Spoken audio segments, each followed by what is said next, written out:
ఇక్కడ ఇది 1000 స్తంభాల గుడి దగ్గర, ఇది హిందువుల గుడి.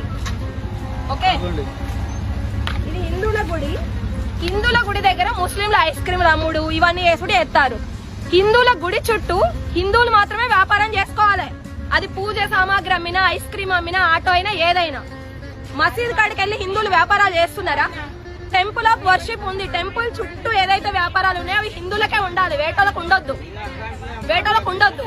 ఇక్కడ ఎవడు పడితే వాడు అమ్ముకుంటూ వాడు ఆన్సర్ ఇస్తున్నాడు.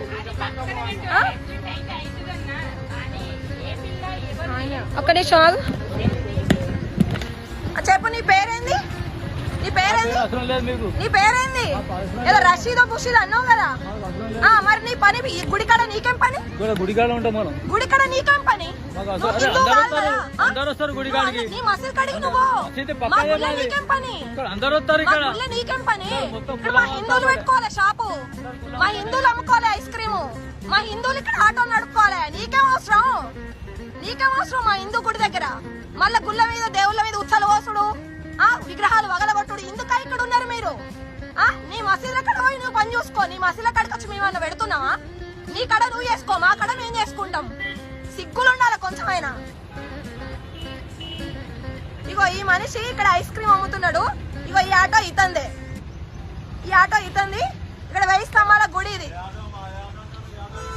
ఎవరిది? మీ పేరేంది? మీ పేరేంది? పేరు చెప్పవా? ఎందుకు? ఏం భయం? అదిగో ఇది కూడా చూడండి, ఆటో చూడండి, పేరు చూడండి.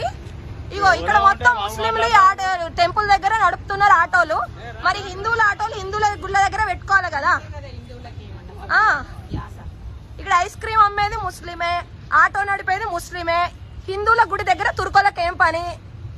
ఇది మనం ఆలోచించుకోవాలి. ఇది 1000 స్తంభాల గుడి.